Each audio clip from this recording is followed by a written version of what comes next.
You don't need to make a choice between the power of today's smartphones and the benefits of physical buttons. Hable One is the pocket-sized controller for your iPhone or Android device where all your smartphone's power is at the touch of a button. Have it all with Hable. Learn more at iamhable.com or on amazon.com in the USA. From Wellington, New Zealand to the world, it's the Living Blindfully podcast, living your best life with blindness or low vision. Here's your host, Jonathan Mosen. Hello, it's been a big week for Android accessibility. Castro insists that no, it's not dead. How to use the AccessiByeBye extension to take control of accessibility overlays. And voting soon closes in the MushroomFM holiday countdown. It is the penultimate episode of 2023. That's a fancy word for second to last, really. So we'll be back for one more episode next week, and then I'll be taking a break over the New Zealand summer. It's obviously a pretty special one for us because it's our first Christmas with the granddaughter. Florence is almost a year old, and I think most of the adults are going to be a little bit more excited about Christmas than Florence herself, who's a little young to know what's going on. And if it's anything like when my kids were little, at this age they're more interested in the wrapping paper than anything else. But maybe next week, since I think it's highly unlikely that Florence will either listen to or understand what I say in the podcast, I might tell you about what I've got for her because I did quite a lot of research. Anyway, so episode 262 will be the final one for 2023. We'll be taking a break and then we will be back with the first episode of 2024 at the end of January. It'll be out for Living Blindfully Plus members on Sunday, the 28th of January, New Zealand time. What typically happens when I take a break like this over the summer is that I just kind of sleep and do not very much at the beginning of it. I often find myself doing an extended fast as well. I do intermittent fasting anyway, and I think we've talked about this on the podcast. So this is where I only eat within a 6-hour window. Between midday and about 6 is when I will eat a couple of meals, and the rest of the time I'm just drinking water. But over the holiday break, I typically go on a fast for maybe 72 hours or even more, and it's just a good chance to replenish after the Christmas season. But then I start to emerge and I start to get a real interest in technology. And some of our most popular episodes have actually been produced during that period. For example, I got to know the Drafts app really well. And the Drafts episode has been one of the most popular episodes of 2023. So I like to play with technology, really get into it in depth, perhaps learn a few new skills that stand me in good stead for the coming year. So it's a formula that works really well for me. I'll look forward to being back with you early in the new year. And of course, if you really do miss me, oh, that's nice. Don't forget that every episode of this podcast is still in the RSS feed, going all the way back to episode 1. That is a lot of material. So you'll have 262 episodes of archival material to go through if you would like to during the period that Living Blindfully is not publishing. But we are still publishing today. This is episode 261. And to tell us who we share that magic number with, I'll invite the amazing ChatGPT back onto the podcast. Greetings, ChatGPT.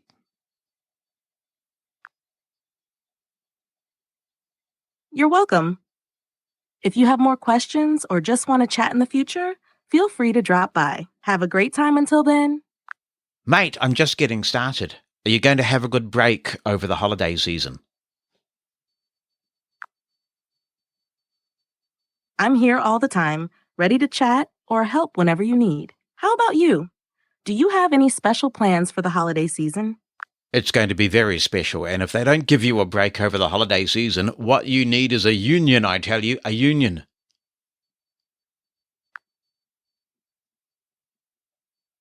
It sounds like your holiday season is going to be memorable, and don't worry about me. I'm designed to be available anytime, so I'm all good. What's making your holiday special this year? Anything exciting you're looking forward to? You are absolutely incredible and selfless. Incredible and selfless, I tell you. Actually, what I would like to know from you is this. Is there a North American area code 261 at the moment?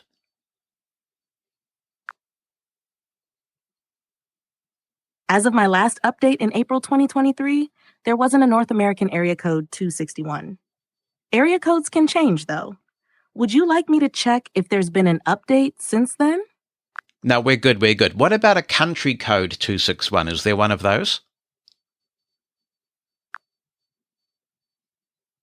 Yes, country code 261 is for Madagascar. It's used to make international calls to Madagascar from other countries. Anything else you're curious about? There was a movie called Madagascar, wasn't there? Yes, Madagascar is a popular animated movie. It's about a group of animals from a New York City zoo who end up on the island of Madagascar. It's known for its humor and catchy music. Yeah. What's the population of Madagascar, by the way?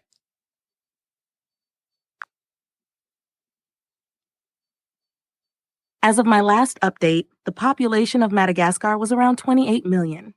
Keep in mind, this number can change over time. Are you researching Madagascar for a specific reason?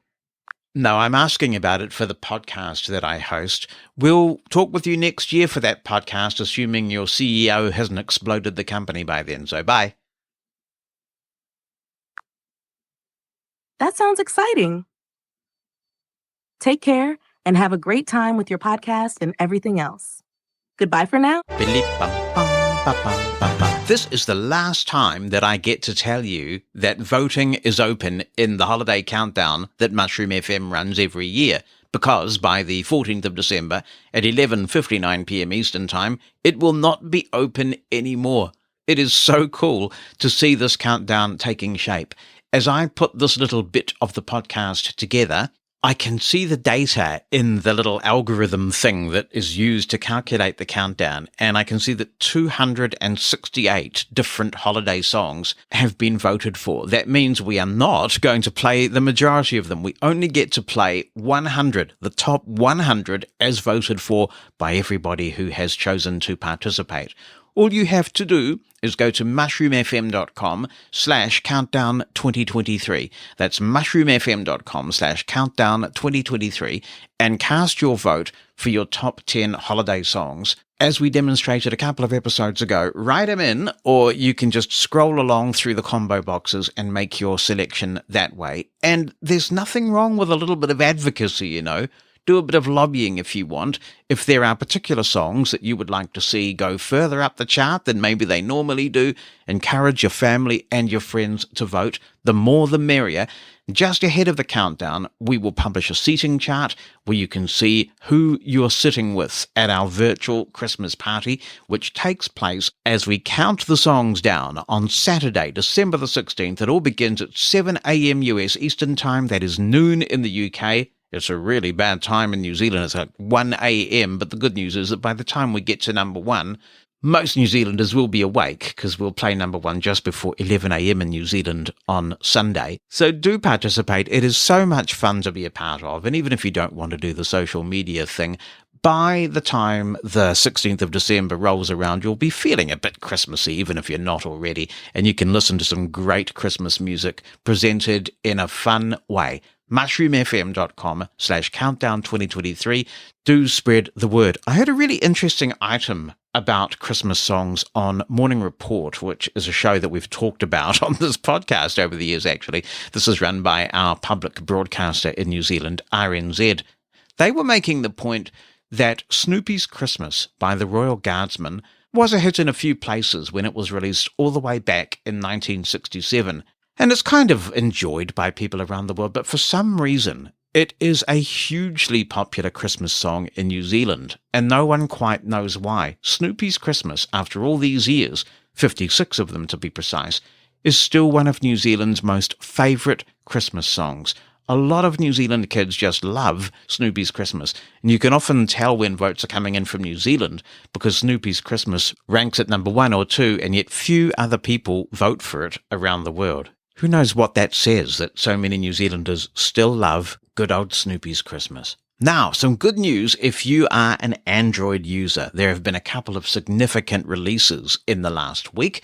As we mentioned a long time ago, we gave you the scoop that Microsoft was actively working on Seeing AI for Android, and now it is here. This has been something that many Android users have asked for. The Seeing AI app, which if you're not familiar with it, offers a range of camera-based functions for blind people, including a very accurate text reader, which helps you get a document in view and then it takes a picture and reads it out. It also has instant text, currency recognition, a scene description, and a lot more. Seeing AI has been given a bit of modern love recently with OpenAI, and you can now ask Seeing AI questions, very similar to what you can do with Be My AI and some of the other functionality out there. So what I've heard from Android users on Mastodon is that they're quite liking it, and that it is a very useful tool in the Android arsenal. I would be interested if you are using this daily. How's it working out for you? And how do you think it compares with Google Lookout, which in my experience is an excellent app? What do you think the various strengths and weaknesses of either option are? If you've got any views on that based on your first-hand experience, do be in touch. Opinion@livingblindfully.com is how you do it. You can also give us a call in the United States on 864-60-MOSIN, 864-606-6736. But wait, there's even more! Because Be My AI has finally arrived on Android. All those people who have been patiently, or not so patiently, waiting for its arrival, having registered their interest some time ago, can now kick the tires on Be My AI, which for me has been the blindness technology breakthrough of 2023. It's improved over time. Sure, it still hallucinates from time to time, but it is pretty cool technology. I was on a panel earlier in the week where a group of people were talking for the International Day of People with Disabilities about the impact of AI on the disability community, the good, the bad, what it might mean for the future, what it might mean for disability employment in the context of algorithms that may try to filter us out without the opportunity to get any human intervention involved. And I was talking about Be My AI and how actually in some cases I have found the descriptions that Be My AI can generate of a scene to be much more detailed than some of the human alt text that is generated. And that is quite remarkable. When you look at some earlier AI incarnations, often the textual descriptions that you get were quite brief. In the early days of Seeing AI, for example, they were quite brief. But the kind of thing that you're getting now from OpenAI and similar models is quite exceptional. So Be My AI on Android, knock yourself out. I'm sure that people will be enjoying that, and I'm so pleased that it has made it to the Android platform. And just before we open it up for contributions, and I'm so grateful for all the contributions that come into the podcast every week, it really does make the show. I've been meaning to mention for a wee while, you might recall that we discussed the Qardio blood pressure monitor some time ago. That's Qardio spelt a funky way, Qardio. We demonstrated that their blood pressure monitor is very accessible and effective. And I think it was Steve Nutt who mentioned that Qardio also do a scale called the Qardiobase. Because of the good experience that we had with the Qardio blood pressure monitor, I investigated this scale because for some years I've been using Withings smart scales. For a while they were owned by Nokia, and then Nokia got rid of them, and I think the original owners bought Withings back and it all got a bit complicated, but I've stuck with them through various models. And I have had trouble with these scales from time to time, particularly connecting to Wi-Fi. The last scale I got from Withings was the Smart Body Qardio. It did all sorts of cool things. It shows you your body fat percentage and your muscle mass and even your vascular age, which can be a bit scary, your hydration rate. It'll use all that data and calculate your BMI.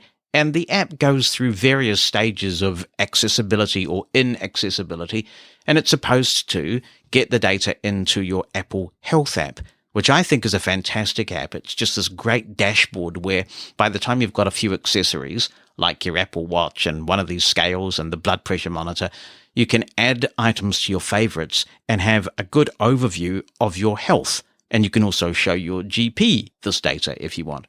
But increasingly, I've become disillusioned with the Withings scales. With the Smart Body Qardio, the big problem I had was that if I connected to Wi-Fi, and we've got very strong Unify Wi-Fi around the house, it didn't seem to upload data reliably. So the idea of these smart scales is that once you teach it your Wi-Fi network, you should be able to just get on there in the morning, it'll take all the measurements, upload via Wi-Fi, and then you open the app, and the latest data should be there waiting for you. I found myself having to mess around with the scale and reset from time to time, and eventually I discovered that it was a lot more reliable if you used it as a Bluetooth scale rather than a Wi-Fi scale. But what I then found was that it was not uploading data to the Health app. It would upload data to the Withings app, but not the Health app, which is my primary way of monitoring all my health. So after the good experience that we had with the Cardio Arm, which was the official name of the blood pressure monitor, and following Steve's recommendation, I thought, what have I got to lose? Because I was getting pretty grumpy with this scale and all the things it was making me do just to get my health data in there. It shouldn't be this hard. It should be a set it, forget it thing. I thought, I'm going to try the Qardiobase scale. Before I pressed the button on a purchase, I decided I would contact their customer service team, and I told them I was a blind person who used VoiceOver. They couldn't have been more helpful. They gave me blindness-specific instructions about how to set up the scale. I mean, it was quite exceptional customer service. They weren't fazed by the fact that I was a blind person. They knew what VoiceOver was. And actually, on the Qardio website, they do have some information specifically about blind people using assistive technology. So that was a very good start.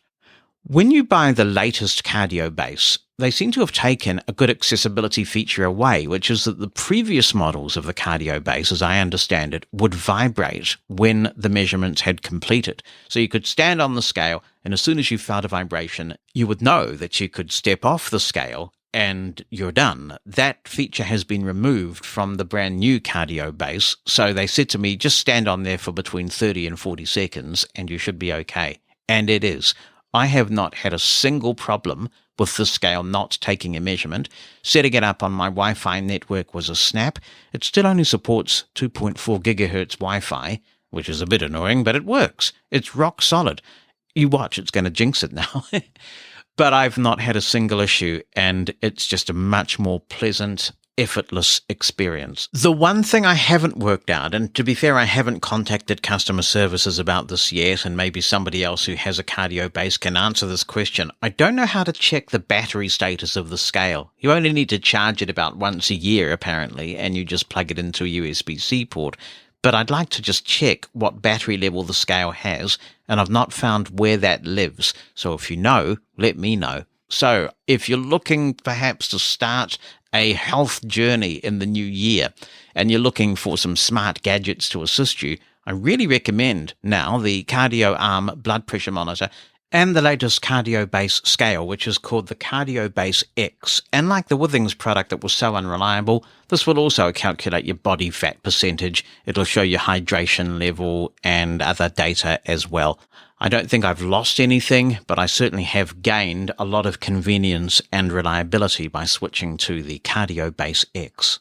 I want to thank Pneuma Solutions for their ongoing sponsorship of transcripts of Living Blindfully. Not only do people appreciate the transcripts if they have difficulty hearing the audio, but it's just sometimes convenient and searchable to have all these transcripts available. Another example of how accessibility for one particular group benefits us all. Now, over December, you've got a chance to try Scribe for Meetings absolutely free. You can go back and listen to Matt and Mike, or maybe it's Mike and Matt, talking about Scribe for Meetings and the benefits of this product. And I've told you about this too. It makes PowerPoints and other data fully accessible.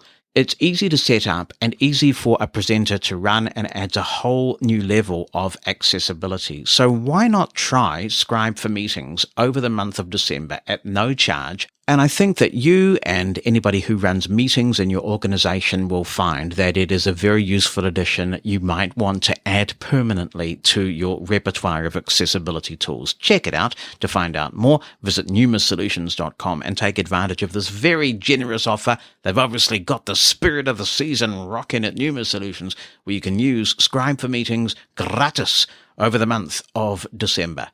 We talked about accessible appliances recently, and Frank is writing in as a response to that, and he says, "Hello, Jonathan. As a member of the American Council of the Blind, I can confirm that our membership is very concerned about the prevalence of inaccessible consumer appliances, and I believe we are advocating with industry where we can. I am confident the NFB is doing the same. On the legislative front, while neither organization is sponsoring accessible household appliance legislation At this time, both groups are sponsoring bills in Congress that address other areas of accessibility. A bill calling for the federal government to strengthen web accessibility regulations, a bill to require manufacturers of home medical devices to make their products accessible, and a bill calling for the manufacture of accessible exercise equipment and for the use of such equipment in gyms. While these bills don't directly involve household appliances, they will set accessibility standards that will influence other manufacturers to incorporate such technologies into their products.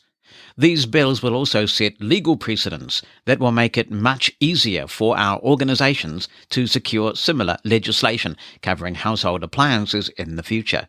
Some good stuff in the hopper for sure, Frank. It really fascinates me the way Congress is just so gridlocked, and it can take years and years, if ever, for very worthy initiatives to come out the other end and actually become law. But fingers crossed that some, and hopefully all of those, will see the light of day eventually. Hello, Jonathan and Living Blindfully listeners. This is Jane Corona from Silver Spring, Maryland. Just listening to episode 257, where there is a discussion of inaccessible appliances and the problem of trying to get accessible appliances.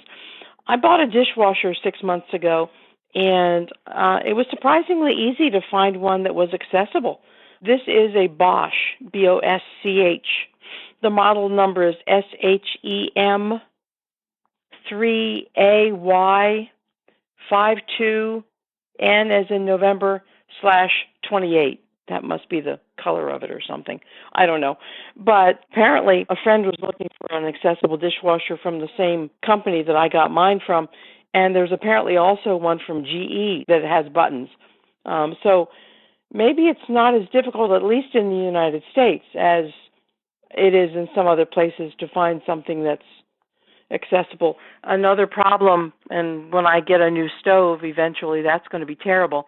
If you have something that has a touch panel, sometimes if you clear it and if it goes back to the same setting, like 350 degrees or something, then you're okay. But if it goes back to where you had it originally before you cleared it, that's a problem. And another problem is that when you go to a store to look at these things, they're not plugged in, so they don't know what's accessible, and you can't find out what's accessible. So this is a serious problem. I did buy a washing machine about 2 years ago, and it is a Speed Queen, actually, and it's all full of buttons, beautiful, beautiful buttons and knobs that have pointers on them, and I could braille everything around them. So it is possible. I'm not saying it's not difficult, but sometimes, at least in the United States, it's possible to get accessible appliances. Having said that, watch, next time I'll have a serious issue, but hope not. Happy listening to everyone, and I'll go back to listening to the rest of 257. That was pretty cool. I was sitting here listening to Jane going... SHEM 3AY52N as in November /28. And I thought, wow, this takes me back to my shortwave radio days where every so often you would find these numbers stations and they were just reading these cryptic things. And there was all sorts of discussion about what those number stations might be. But it was pretty apparent that it was about espionage of some kind, sending coded messages. Oh, my word. Anyway, that is a super non sequitur. I suppose when we talk about accessible appliances, we need definitions, right? Because it sounds like, Jane, what you're focusing on there is accessible input. And that's a critical part of it, obviously, because touchscreens have become so common these days. And you're right, companies like Bosch and a few other ones, AEG, I think, might be another one, seem to be a lot of German manufacturers that are doing some really good quality buttons and dials. That deals with the input, but increasingly, people are being presented with information on screens. And there really is no reason in 2023 why we shouldn't have access to the output as well as the input. And it's hard to get both. We, in the end, went with the Samsung washing machine that we've got, and we can control it with the app and set the cycle and things like that. But man, that touchscreen is a bear, because if you touch the wrong thing, it beeps and carries on and takes off into hyperspace, and you don't know what you've done. So I would love to find appliances that give you really good input and output This is why I'm so interested in appliances that can be controlled with Amazon's voice assistant or Google's voice assistant, and there are a few of those in the US market, but for whatever reason, they don't seem to make it out of the US, and we found this the hard way when we were microwave shopping just a few months ago. And while it may be easier potentially to get accessible appliances in certain places, I think there are certainly risks everywhere because Bonnie, who was staying for a longer period than intended at her sister's house, found that she could not get water out of the fridge. And I think we have discussed this before when accessible appliances have come up on this podcast. She couldn't get water out of the fridge because there's a touch screen and you have to select whether you're doing water or ice. And all she was trying to do was get a drink. I mean, not too much to ask, and yet she couldn't work out how to use this touchscreen. She pressed buttons at random and the thing started beeping and causing a commotion. So certainly you may be able to find accessible options, but you have to be very careful and know what to look for. And I think that places quite a high burden on blind people, particularly people who've become blind later in life or maybe aren't that tech savvy and are not sure what to look for. It can really be a trap, and you have to be so much more savvy as a consumer to get those choices right. Hopefully Jeannie Willis is basking in the warmth of a lovely New Zealand summer. I'm an optimist, you see, because today I had to put the heat on this morning. It is so unseasonably cold. Jeannie says, I've always thought the phrase close but no cigar relates to expectant fathers waiting outside the delivery room for the tradition of passing around cigars when the baby was born. Gee, I wonder if people still have that luxury these days, because I tell you what, I was in the delivery room for all four of my kids, and I was sitting there being the birthing coach and learning that my then wife knew words I had no idea she knew. It was quite an informative process, and a glorious one, of course, when you hold that little infant for the first time. There are no words in existence that I have anyway that express the pure joy and spiritual nature of that moment. Anyway, why don't we ask GP, my little ChatGPT buddy, about this? In the official ChatGPT app, the voice feature is now available to everybody. I've heard that you do have to sign out and in again to get it to work in some cases. I paid for it, so I already had it, but if you've got the free ChatGPT official app thing and you don't have any in-app purchases, it will work for you now. So let's see. I'll tap the little button here. Hello, ChatGPT. Hi there. How can I assist you today? Where does the expression close but no cigar come from? The expression close but no cigar comes from old carnival games in the United States. Back in the day, cigars were commonly given as prizes in these games. If someone came close to winning but didn't actually win, they were told they were close but no cigar. It's used now to mean that someone almost achieved success but ultimately fell short. It's a colorful way to acknowledge a near miss. Anything else you're curious about? No, thank you. That was most informative. Great to hear that you found it informative. If you ever have more questions or need information on something else, feel free to ask. Have a wonderful day. You too, mate. Toodaloo. Thanks. Toodaloo to you too. If you ever want to chat again, just drop by. Have a great time. You too. Bye-bye. Bye-bye. Take care and see you next time. Yep, you can hang up now. Oh, I can't hang up the call, but you can end it whenever you're ready. Have a great day. Okay, I want to end it now, please. Sure, you can end the call from your side. I'll be here if you need anything else in the future. Take care. You too. Bye. Bye. Have a good one. You too. Love you. Thanks. Feel free to reach out anytime you need assistance. Take care. You too. Bye. Goodbye. Have a wonderful day ahead. You too. See you later. See you later. If you have more questions in the future, just ask. Have a great day. You too. Thanks. Remember, I'm here whenever you need help or have questions. Enjoy your day. Oh, that reminds me of, you hang up. No, you hang up. No, you hang up. Oh, man, I'm way too old for that now. Actually, maybe I'm not. In fact, I know I'm not because Bonnie's been away and it's exactly like that. So there you go, Jeannie. Apparently it's nothing to do with expectant fathers. The things you learn on the Living Blindfully. Jeannie continues, as for the airport trying to make Bonnie use a wheelchair, that is just straight up undignified when you are perfectly capable of walking. It would make me feel like I was cheating and pretending to have a disability I don't have.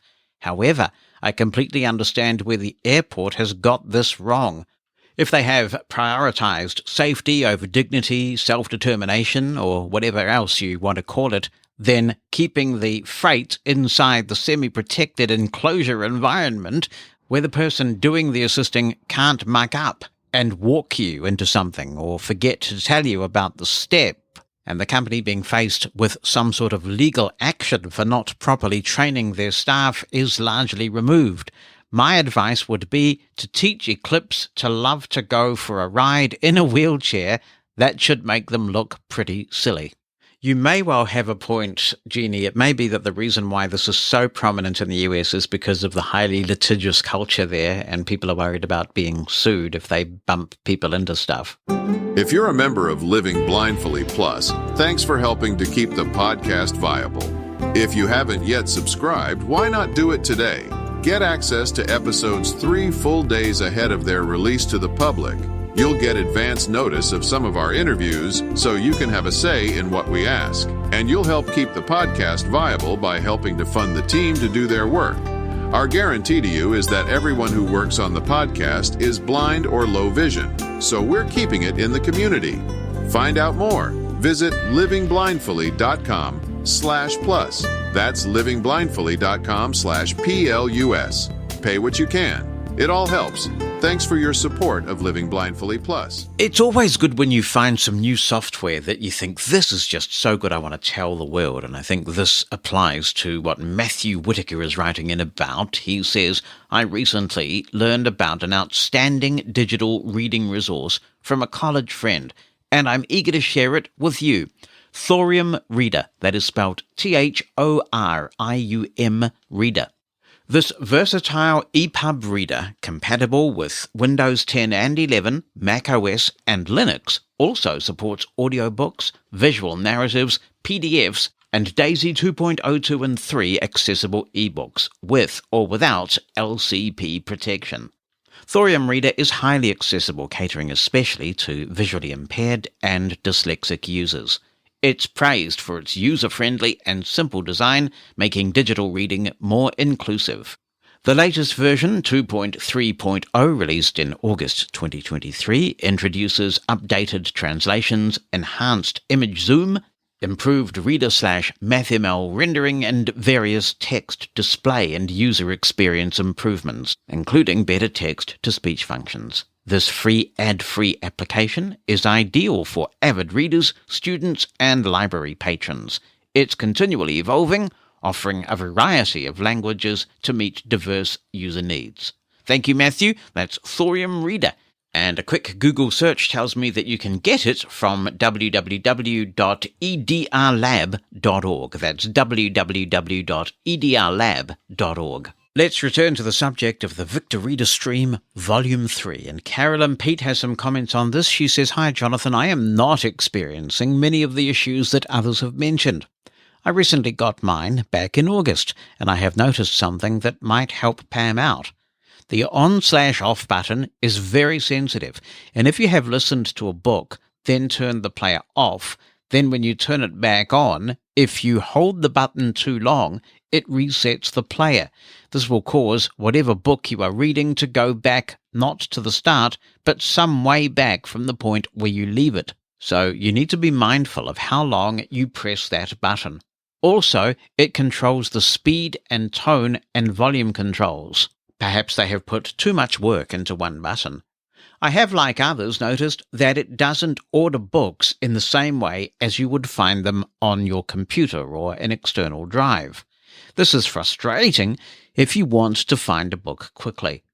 The recent update seems to have caused a glitch when listening to radio via Wi-Fi. It will sometimes cut out, and I know it is not my connection doing it because other devices, like the soup drinker, are working perfectly. The only other comment I would make is that I prefer to read the instructions first when I get a new device, and not being familiar with it, I didn't know that you could access them on the device itself. I downloaded the instructions and this helped me become familiar with it. David Vandermolen writes, "Hi Jonathan, recently I had a doctor's appointment and my wife took me to the clinic. We step in the door and the receptionist said to my wife, 'Does he have his health card?' I said, 'Yes, I do,' and I gave it to her. My wife says I need to be more assertive than that because she thinks that person didn't seem to understand that there was any problem with what she said. Do I say, 'I'm blind, not stupid'? I am appalled that a receptionist at a medical clinic would not have been trained more thoroughly." Thanks, David. It is frustrating and it's not excusable, particularly, as you say, in a medical practice. And it's a personal decision how one chooses to respond to this sort of thing. The balance that I try to strike when the whole does he thing come up, which is actually much less now that I've got a blind wife. It was much more common when I had a sighted one. See, get a blind wife today. There's one near you. The balance I've tried to strike when this comes up, though, is to just say something like, "Yes, he does, thank you." And that kind of makes the point without making a major drama out of it. I mean, certainly some people do say, and they have the right to say, "I can speak for myself, thank you very much." But you're creating a scene then, aren't you? And you're not winning friends and influencing people. And maybe that doesn't matter. And some people will accuse me of being soft, I suppose. But I have found that if I just say, "Yes, he does," or "He'd like this, thank you," if somebody says, "What would he like to drink?" it just very nicely makes the point without escalating it overly. I'm sure others will have views on how you respond to this sort of thing. Not to take away or invalidate the way you feel about this, because it is frustrating and it's a bit humiliating that a grown adult is perceived not to be able to speak for themselves because their eyeballs don't work. Here's a tale of frustration from Stephen Hudson, who says, "Hello, Jonathan and all listeners/readers. Yeah, shout out to the transcript people. There are a lot of transcript people. Today," says Stephen, "I'd like to tell you all about a rather unfortunate accessibility experience that's been going on for some time now and has recently gotten much worse.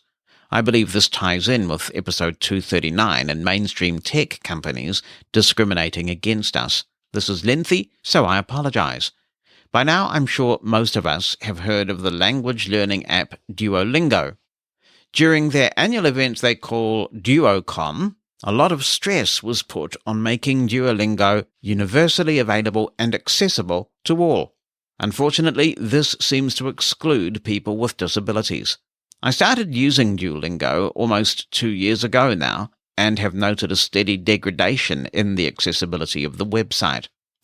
Since I don't currently use any iOS or Android devices, I can't comment on the accessibility of those apps. When I first started using Duolingo, there were some that I would consider minor accessibility issues that could easily be worked around. Links with images that had no alt text, buttons for choosing units that have images with no alt text, and so on. I did notify Duolingo support of these problems, but I never saw any changes. Since these weren't a big deal to me in the grand scheme of things, I left it alone, but things got worse from here. The first new issue is with the way the number of days in your streak is displayed at the end of a lesson. One day I found that I could no longer read the number before the word day. It would just say day streak.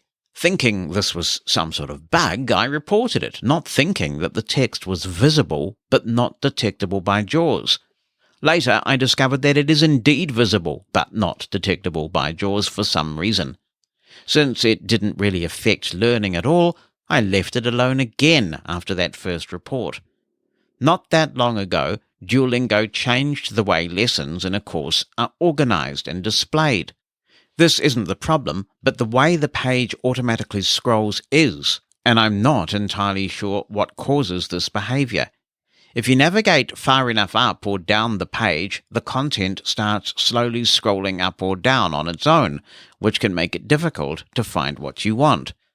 If I unplug the keyboard or change focus away from the window, the scrolling pauses.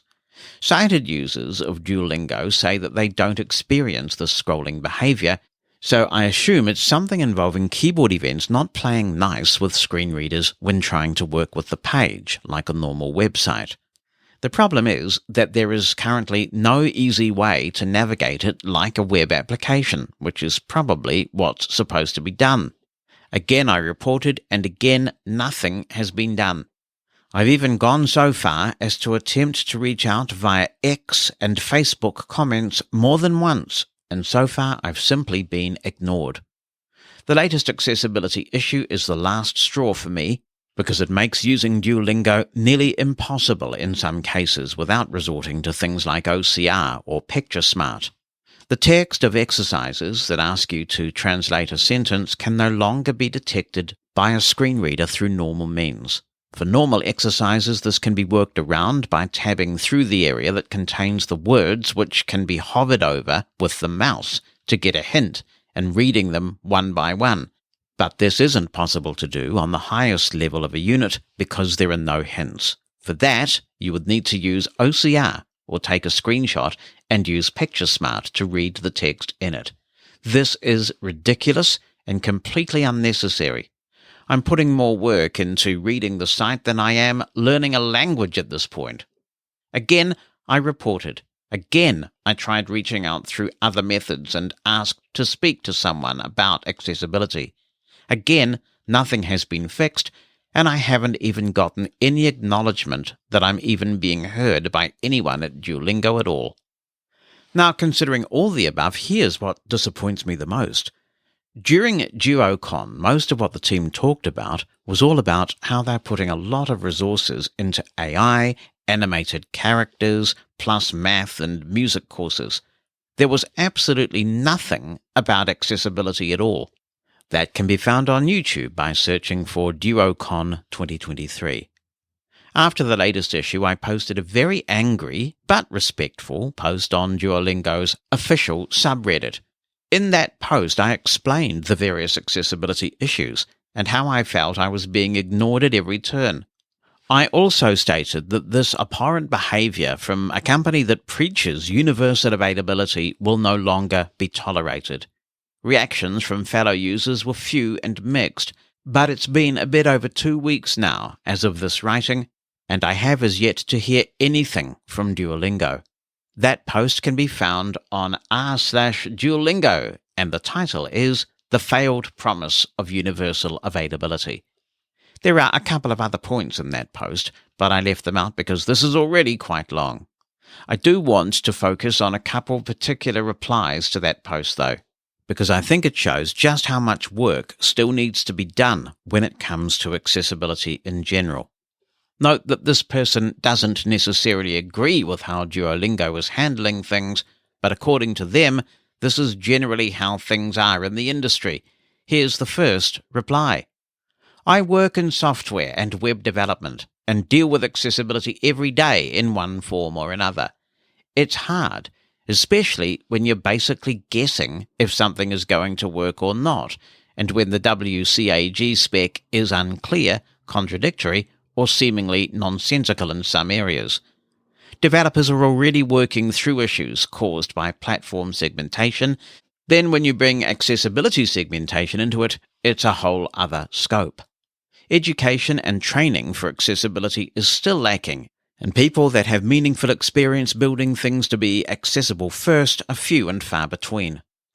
More often than not, the key to new software is speed to market and frequent updates. The work fast and break shit mentality, which means catering to the vast majority of users first and hoping to circle back for the remaining users later. But sometimes later doesn't come until they receive a letter from a lawyer threatening to sue over discrimination. And that's the end of that reply. Stefan continues, here's the second reply in response to mine when I asked how long we're supposed to wait to be circled back to. Being in the industry, I'm going to be frank with you. Accessibility is a pain in the ass that no one wants to deal with unless they're specialized or have a vested interest. Bringing up accessibility bugs is no different than bringing up any other kind of bug. It'll get reviewed, maybe logged, prioritized, and maybe pushed quietly in a release.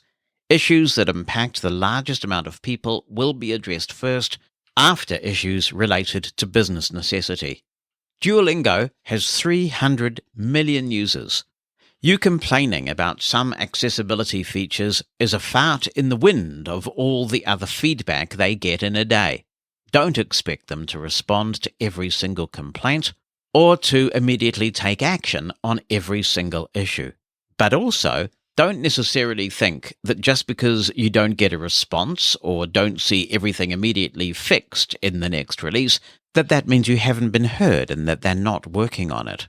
Stefan continues, so this is what we're up against. We just don't seem to matter enough to companies that don't make accessibility a high priority, and accessibility bugs aren't even worth responding to. Anyway, I just wanted to bring this to everyone's attention because the more people know about it, the better. If a company wants to claim that they're working toward universal availability for everyone, that needs to include making their site and software accessible. Short of legal action, I'm not sure what would get them to pay attention at this point. Thanks very much, Stefan, and that's exactly why legislation governing the civil rights of disabled people is so important, because there are some companies that get accessibility, that kind of bake it into their products. It's in their corporate DNA. But equally, there are some companies that are just woefully, arrogantly dismissive of accessibility, and in that case, they need to be taught a lesson through legal action. If you file it, I wish you the very best of luck. We continue to see the positive effect that legislation and regulation can have on the free market. We know, for example, that Apple wasn't interested at all in embracing RCS, an open standard for messaging. We talked about that in episode 259. Suddenly, when there was a threat of regulation, it became an attractive option again. We're never going to win these arguments based purely on numbers. We don't have the numbers, and that's why legislation is so important. It would be interesting to know if this is a uniquely web-based thing. Obviously, we should respect your choice not to use iOS or Android, and it should be accessible on the web, but I'd be curious to know how people are faring on iOS or Android if they're using Duolingo. It's not an app I've ever checked out.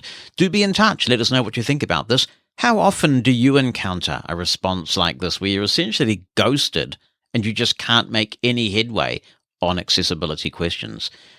Mind you, those companies that publicly tout accessibility, some of them aren't much better in certain areas, are they? They still haven't fixed Apple Podcasts. Opinion at livingblindfully.com, 86460-MOSEN, 864-606-6736. You're very welcome to contribute.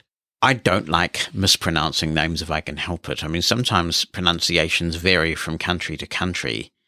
There are certain names that we just pronounce differently here from, say, the way they're pronounced in the US, but this is not one of those examples. This email says, hello, this is Ruben Klinstra from the Netherlands, and I am so sorry if I haven't got that pronunciation correct. I hope this message finds you well. I wanted to ask a question to you in the Living Blindfully community. I often need to sign a PDF document for government purposes, or, for example, when I sign a contract.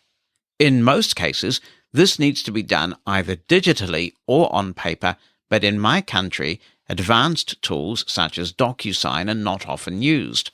Is there any way to do this in an accessible way without the help of a sighted person? I have considered using an iPad with an Apple Pencil, but this is not accessible with VoiceOver. I could also use a Windows computer or my iPhone. I'm open to all suggestions you and the community might have. Thanks in advance. Thanks for the question. I typically use DocuSign, so I don't have a lot of recent direct experience of how this works. I also do sometimes use Word documents, and in a very secure place, I have a digital copy of my signature. It's protected with a password, quite a bit stronger than 12345667, I hasten to add. And quite often I can paste that in the appropriate place, save that as a PDF if required, and then send it off. But I have not done a lot of work directly with PDF forms where you need to sign them. DocuSign is a wonderful tool. I really enjoy working with that. So if anyone has any thoughts, please be in touch. Regarding the accessibility of Apple Pencil, I've not played with this either, but I do see someone on Mastodon who was, or maybe still is, using an Apple Pencil with their iPad, and I think she is totally blind. And I know she listens, or certainly she used to listen to this podcast. So if she wants to chime in, or anyone wants to chime in about the Apple Pencil and how that might be doable in this context, or any context, really, please let us know. Because I think intuitively, when I heard about the Apple Pencil, I thought this is not a tool that I would be interested in. But apparently there's at least one totally blind person making use of it. So can anyone help with this really interesting question about signing PDF documents without sighted assistance, and where the native format is PDF? Like the show? Then why not like us on Facebook? Learn about upcoming episodes and see when a new episode is published. Find our Facebook page by searching for Living Blindfully, or visit us directly at facebook.com/livingblindfully. Living Blindfully is all one word. The URL again is facebook.com/livingblindfully. Roy Nash writes, Jonathan, recently I have been hearing and reading a good deal about OpenAI. I have read much about the subject on Mastodon. I have seen numerous chat apps in the App Store. I would like to learn more about OpenAI and chat. Could you recommend apps on the subject which I could try in order for me to educate myself? Well, I think the official ChatGPT app would be an excellent place to start, Roy. It's 100% accessible. It now makes the voice features, as we've been showing in recent times, available to everybody. So that's a good feature, and it's got a range of voices to choose from. So if you search for ChatGPT in the App Store, it's all one word, by the way, and it will come up and it will say ChatGPT, the official app from OpenAI, and you know that that's the one to get. There are others as well. You can always try the official Microsoft Bing on your computer. I think they've rebranded this Copilot in recent weeks. Everything at Microsoft is called Copilot these days, and it's breaking my brain. But you could go to chat.bing.com. I think that address still works. You could also use the official Bing app in the store. I don't think that's quite as nice an experience as the official ChatGPT app. Another one that I see a lot coming up on Mastodon that I started using a few months ago is called Perplexity. And I'm not sure what they're doing. I don't know whether they're using exclusively OpenAI, but they really have done a very nice job. You can ask it a question, and it's almost like a researcher coming back with answers for you. And I have found that to be quite accurate. So there may be some other OpenAI-based things that people want to comment on. Of course, beyond OpenAI, there are others playing in this AI space, including Google, and they have their Google Bard option available on the web as well. But the ChatGPT app is a great place to start. Hi, my name is Christy Crespin. I'm calling from Highland, California. One of the problems that I'm having is trying to figure out how to delete folders I no longer need in Outlook. I've had several people try to tell me how to do it. I have so many folders that I'm not using anymore, and I need to get rid of them. If you have any ideas, please let me know. I will give it a shot, Christy. Thank you very much for phoning in. I'm glad that you organize your items in Outlook folders, because I thought I was one of the few neat freaks left. I use folders extensively. I use rules. I used to use local POP3 rules in the old days of POP3. Now I have IMAP rules where certain email gets filtered into certain folders, and it's epic. And I move things manually as well. What I'm going to choose to show you is how to search for this sort of thing. I could give you the exact commands on the ribbon and things, but this is a way to perhaps find things you need in future in Microsoft Outlook. I'm going to Alt-Tab into Microsoft Outlook.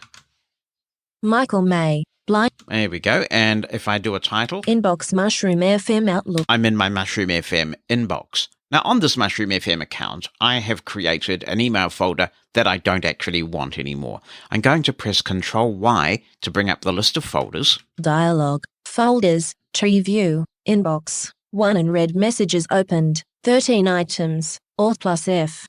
I'll press N because that's the first letter of the folder that I'm interested in. Naughty little folder I didn't mean to create. Look at that. Naughty little folder I didn't mean to create. So I'm going to press enter to go into that naughty little folder, and we'll see if we can zap it out of existence. 0 items. I don't have any items in here, but it doesn't really matter whether I do or not. Now I'm going to use the search command. You may be able to get away with pressing Alt-Q, which is the Tell Me feature in Microsoft Office apps. For a while in Microsoft Outlook, it didn't work. They decided to change it to Control-E and integrate it as part of Microsoft Search. They obviously got a bit of negative feedback about this, because now, at least in my version of Office, you can use Alt-Q again. But just to make sure it works for you, we'll press Control-E. Upper ribbon, submenu, search edit, Alt, Y. Now I can type the thing I want to search for.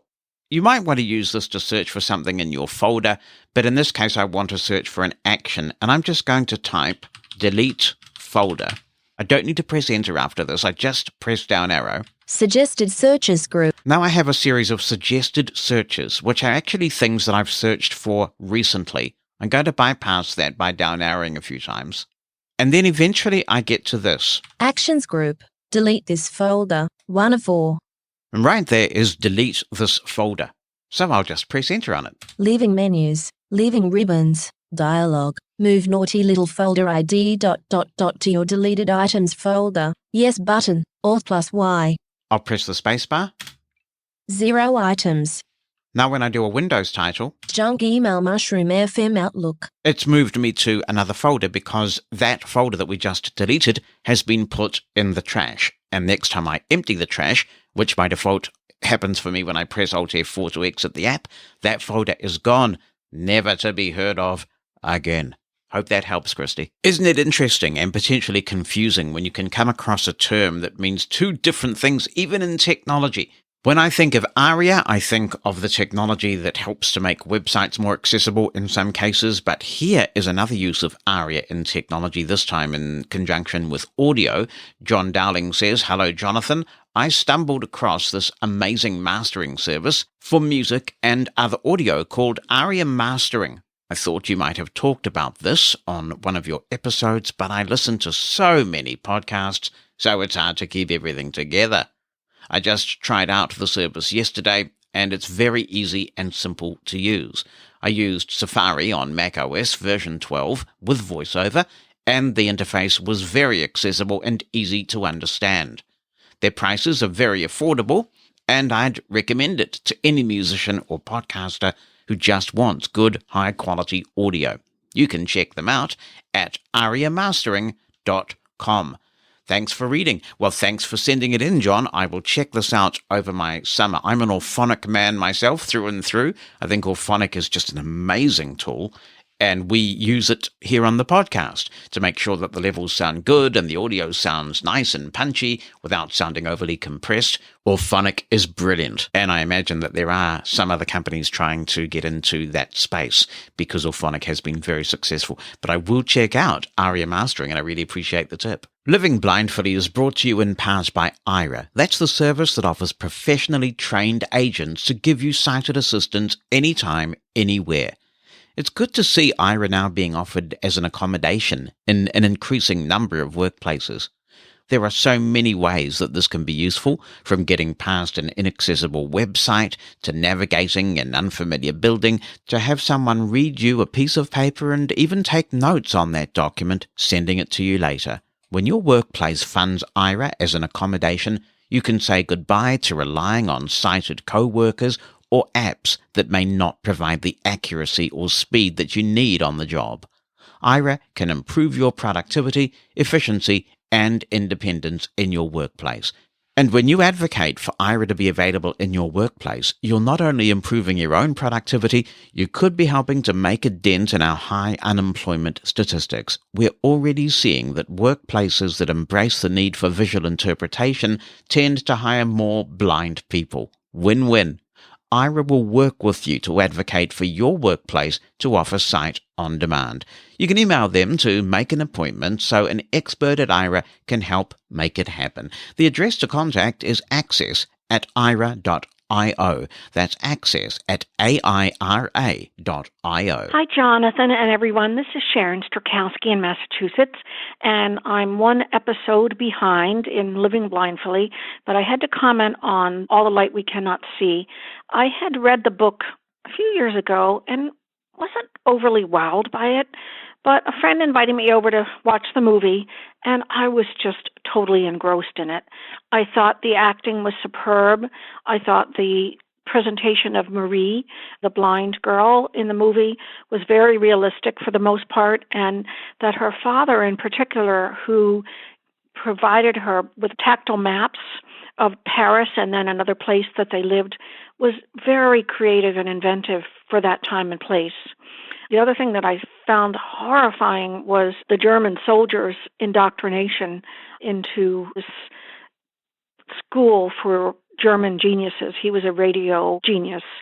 Anyway, I thought it was a very well done movie. I enjoyed the description. It was not too much.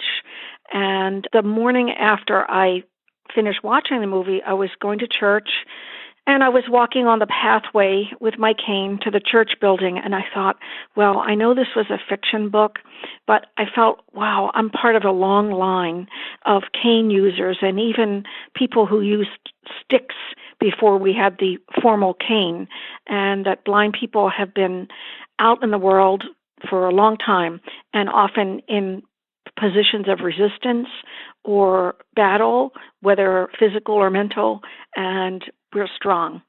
All right, have a good day. Wow, beautiful conclusion there. Thank you very much, Sharon. Absolutely. And that's, for me, all about the blind pride thing. Thank you for sharing your thoughts on the series. It was Mark Twain who said, "Reports of my death have been gravely exaggerated." It was Monty Python who said, "He's not dead, he's resting, he's pining for the fjords." Well, whichever quote you like, maybe there is hope for Castro after all, if you like it in its slightly more buggy, more inaccessible form, which personally I don't, but I know there are some people hanging in there with Castro. So just after episode 260 was all finalized and locked down, an interesting statement was issued by Castro. Goodness knows who actually issued it, but it did come on the Castro website, and a link to it was tweeted to, or whatever you do now that it's called X, on Castro's X account. So here's what they say on their blog. "We are here to address recent concerns and provide you with an update regarding the future of the Castro app. First and foremost, we sincerely apologize for the app downtime and any distress it has caused. Initially, we had believed it was a quick back-end fix, but unfortunately, the issues turned out to be more complex than anticipated, requiring extensive work. During this time, there were rumors circulating about Castro's future." Now, I'm just going to stop there and say the rumors were actually from the head of the venture capital company that owns the product, okay? I'd hardly call that a rumor. Moving on, it continues. "We want to make it clear that any communication or publication regarding the app's future is not official and does not represent Castro's views. While it is true that we have experienced departures within our company, we want to assure you that we are actively working with a lean, dedicated team." See, they must have been watching their carbs. "To address these challenges. We apologize for any unnecessary panic that may have arisen from these conversations. We believe in transparency with our community and want to share with you that we are actively seeking a new home for Castro with new owners. Our goal is to continue providing you with the app you love, but with better features and improvements. We truly appreciate all the love and support you have shown us thus far. We understand your investment in Castro and acknowledge the anxiety that this week has brought. Rest assured that we will keep you promptly updated as soon as we make any decisions regarding Castro's future. Thank you for your patience and unwavering support. Sincerely, Castro Podcast Team." Well, the one thing I would say to this is get your stuff exported from Castro while it's working. Do it now, because I think that this is looking extremely precarious. Maybe it'll rise from the ashes, maybe it won't. But since this thing is server-side, if they switch those servers off, all your podcast XML data is stuck there. So the very first thing you need to do now, and I don't remember all the steps because I don't have Castro on my system anymore, is go into settings and export your list of podcasts as an OPML file so that you can import it into apps that support the OPML standard, which is pretty much every third-party podcast app. I don't think Apple Podcasts lets you import OPML, but most of the others do. So please do that. Export your podcast from Castro. Put that OPML file in a safe place should you ever need to migrate. This email came through before we got the "No, we're not dead, we're resting" message from Castro, and it's from Claire Page. She says, "Hi, Jonathan. It was with great sadness that I read an article yesterday, the 30th of November, announcing the upcoming demise of the Castro podcast app. It's thanks to you that I discovered Castro after you talked about it on Mosin at Large. And for a couple of years, I enjoyed the great experience it offered with so many excellent features. Unfortunately, I had to give up using Castro several months before its demise was announced. It had been temperamental for some time this year. Then I had an odd bug during the summer where it would play any podcast in the queue except the first one. That was the last straw after other little bugs, so I decided to delete the app and cancel my subscription. Since then, I have been using Overcast, enjoying lots of good features without having to pay anything, including the ability to queue podcasts in the order I want to hear them, as I did with Castro. Here's hoping Overcast will keep going for a long time yet. It's still working well for me as I write this. Before I finish this, I'd like to thank you for continuing to produce an excellent podcast, and I'm glad to be able to support it as a Living Blindfully Plus subscriber, which also means it is still part of my weekend podcast listening, as Mosin at Large used to be. Keep up the good work. Bye for now." Claire, thank you so much for your support all the way there in northern France. I appreciate your support and everyone's support of Living Blindfully Plus. It really has lightened the load quite a bit to have some support people working to make this podcast happen. And I'm grateful to everyone. I know that times are tight. So even just any kind of donation at all, I realize can be a sacrifice. It is very humbling that people are willing to do it, and I don't take that for granted for a moment. Now, in the original item that I presented in episode 260 about this issue, one of the creators of Castro said that it was a shame that his involvement with Castro had kind of petered out like an Irish goodbye, and I was curious about that phrase. Matthew Bullis comes to the rescue. Hi, Matthew. Good to hear from you. He says, "Just a quick note to let you know that an Irish goodbye is when you leave the pub without saying anything. But more importantly, you've left others with your food and drinks bill unpaid." Oh my goodness, I could make another comment about local government in New Zealand. Thank you very much, Matthew, for that clarification. I appreciate it. If you've been listening to the show over the last few months, you will be aware that since the release of iOS 17, there has been considerable disgruntlement over the new default notification sound, because a lot of apps don't let you set your notification sound. And since in the past Apple has not let you set a default notification sound, what Apple gives you is what you're stuck with. And a number of people have written, and not just to the show, but also to Apple apparently, saying, "We do not like this new notification sound. People say it's too quiet, it doesn't stand out in a crowd, it's just an awful change." Well, Apple has heard, and in iOS 17.2, you can now do something that you've never been able to do before, and that is to set your own notification sound.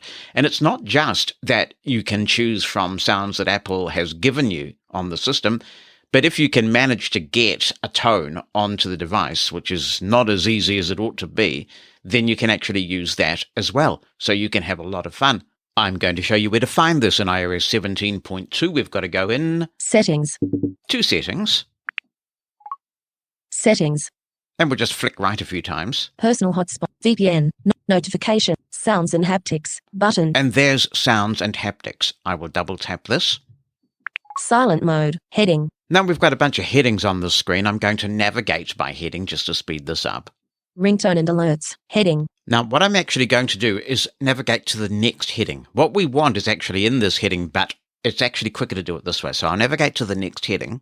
System Sounds and Haptics, heading. And now I can just flick back to the left by 1. Default alerts, tritone, button. And there it is. That's the new setting. Default alert, it's set to tritone for me because that is the old alert sound. Now, that tritone is a little bit buried, so let's look at where to find it. I'll double tap on this. Cheers, button. And we've got a whole bunch of options here. Chord, button. Droplet, button. Handoff, button. Milestone, button. These are new sounds, and you can double tap each one, hear what it sounds like, and if you think this is the way forward, this is the notification sound for me, then you're sweet. But if you want the old tone back, you got to go on a bit of a treasure hunt. I'm going to navigate by heading. Ringtones, heading. Now, by doing that, we've just gone again one past where we want to be. So I'll flick to the left. Selected, classic, tritone, button. And the tritone is actually under classic. So you've got to double tap that. Glass, button. And now you've got all those classic sounds that if you've been using iOS for a very long time, you'll be well familiar with. On this list is tritone. And if you double tap tritone from the list of classic alert tones, then you will have your default alert tone back to the way it used to be in days of yore from iOS 16 and below. So good on Apple for adding this one in. It does give us a lot of flexibility to personalize our phones and actually find or make a custom notification alert tone that really makes the phone sound like ours. So thank you, Santa Tim, for giving this to us for Christmas and all his elves that made it happen. Stay informed about living blindfully by joining our announcements email list. You'll receive a maximum of a couple of emails a week, and you'll be the first to learn about upcoming shows and how to have your say. You can opt out anytime you want. Join today by sending a blank email to announcements-subscribe@livingblindfully.com. Why not join now? That's announcements-subscribe@livingblindfully.com and be in the know. Hello, Jonathan, says Imka. Hello, Imka, says Jonathan. I am running iOS 17.1.1 on an iPhone SE 2022, and I'm having a problem with the Drafts app that I did not have before. When I want to edit a draft that I have previously created, I can activate the draft, but I do not get a cursor and cannot write anything. VoiceOver's hint says to double tap the text field containing the draft, but doing so does not place the cursor. Have you encountered this problem, and have you found a solution? Creating a new draft still works as before. Imke, yes, I have, and it's not just in drafts. I'm also seeing this in Day One Journal, which is another third-party app that I use regularly. If you want to go in and create a new journal entry in Day One, that works fine. But in my experience now, when you try and double-tap an existing entry to edit it, which worked perfectly well before, it doesn't work anymore. This is yet another bug that Apple has introduced, and this is confirmed by Greg Pierce, who is the hard-working and very responsive developer of Drafts. I reached out to him. He says that it's an iOS 17 thing, and it doesn't happen on previous versions of the operating system. So if you're still running iOS 16, you are not going to see this. Greg says he's done some troubleshooting, but as yet he's been unable to figure out a workaround as everything is configured correctly in Drafts itself. The editor is editable and should focus to allow editing, but the taps are not working. He says the only workaround he has is that an action set up to focus the editor still works fine. Greg agrees that this isn't a great solution, but it allows you to get in editor mode in VoiceOver. Greg concludes, hopefully, either Apple will fix it or he'll come up with a workaround soon. Obviously, for those of us who use these apps a lot, this is a huge issue that you can't edit content you create anymore in certain apps. I really just despair sometimes. I don't mean to be a gloom merchant, but things do seem to be getting worse and worse with Apple's releases.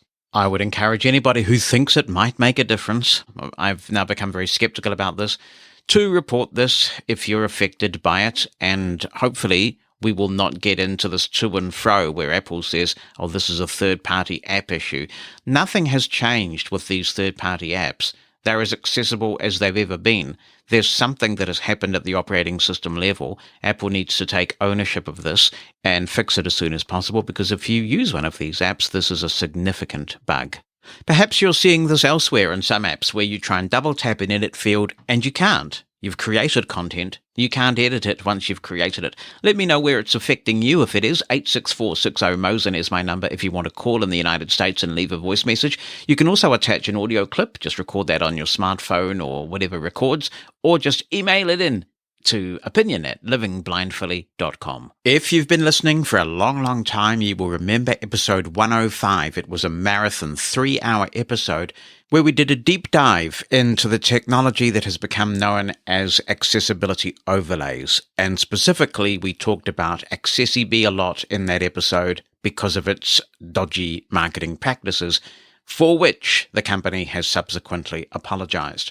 As a result of that episode and the social media clamor at the time, Pneuma Solutions developed a Chromium extension. That means that it works in all Chromium browsers like Google Chrome, Microsoft Edge, Brave, and others. And it's called AccessiByeBye. And you can go to AccessiByeBye.org and read about the extension, and also find the link to the latest version of the extension in the Google Chrome Extensions store. We've covered accessibility overlays subsequent to that episode 105 most recently. I spoke at length with Lionel Wahlberger, one of the founders of Userway. This is another company that seeks to remediate accessibility problems with a range of tools, some of which include automated solutions. In that interview, I made the point that it's hard to tell the difference that some of these accessibility overlays are making because it's now becoming harder to turn them on and off.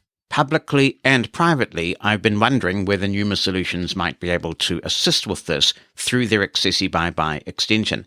And they now have released an update in the Google Chrome Extensions store that addresses this issue, and I thank them for doing it because I think it's a very important contribution, and we can all have a more informed opinion now about whether remediation being offered on these websites really works.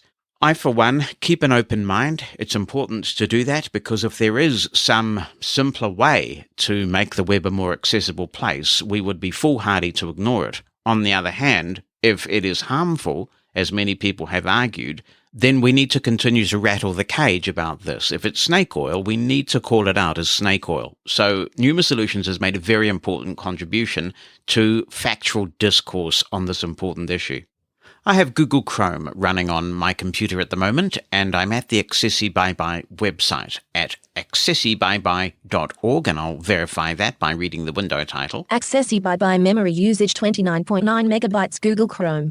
I'm going to get the web page to read the little blurb at the top here because it explains more about what this extension does. Heading Level 1 AccessiByeBye. Web accessibility overlays don't work. Waive them all by buying one free and easy step with AccessiByeBye. Link graphic available in the Chrome Web Store. If you use a screen reader and have been prompted to press a hotkey to turn on some website's screen reader mode, you've likely encountered the category of website add-ons known as accessibility overlays. There are several accessibility overlays, including link AccessiBye, link audio I, link equal web, link max access, link true abilities, link user first, and link user way, full stop. We know that while these overlays are supposed to make websites more accessible, they are actually annoying and often counterproductive. That's why we made AccessiByeBye, a simple and free extension for Chrome and compatible browsers, that blocks them all. Just install AccessiByeBye into Chrome or a compatible browser, and those pesky overlays won't bother you again. There's no catch, we don't collect your web browsing habits or other personal information, and the AccessiByeBye extension won't slow down your computer. If you ever decide you do want one of those overlays, it's easy to turn off the extension at any time. At Link Pneuma Solutions, we're all in favor of any tools that truly improve accessibility. So if any of the accessibility overlays that we block actually become useful to the people that they claim to serve, then we'll remove those blocks. But until then, we believe that the spread of accessibility overlays is hindering true improvements in website accessibility. So that's Pneuma Solutions' position and their reason for creating AccessiByeBye. And the link is there to go to the Chrome Web Store and install the extension. I've already done that, but it is a simple process. You get right on the page. There's a button there to install the extension. You'll be asked to confirm, and there are some permissions that it will tell you about. We're going to go and configure this extension at the moment, but one of the options that you have is to send anonymized data to Pneuma Solutions about the overlays that it is blocking. And that makes fascinating reading, because if I go to a table right here on this homepage, 2 columns and 101 rows. we see a list of websites that this extension has blocked. So if I just go down here using the rows of the table, Link secure.abclagul.com accessiBye, row 2. Linkinit.co.il userway, row 3. Linkthejeremy.com userway. and we can see the different websites that are using one of these overlays and when they've been blocked. You can also go through Number of times blocked, 2,776. the number of times that an overlay has been blocked from a particular website. I do want to stress that this doesn't block your access to the website. It simply disables the accessibility overlay.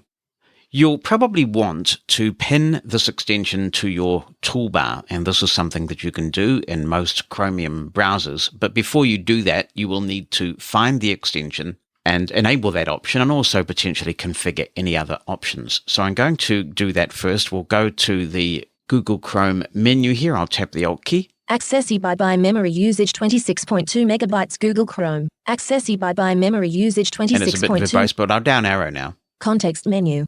New tab Control plus T. New window Control plus N. New incognito window Control plus Shift plus N. History submenu. Downloads Control plus J. Bookmarks submenu. Google Password Manager. This is a new feature. 7 of 21.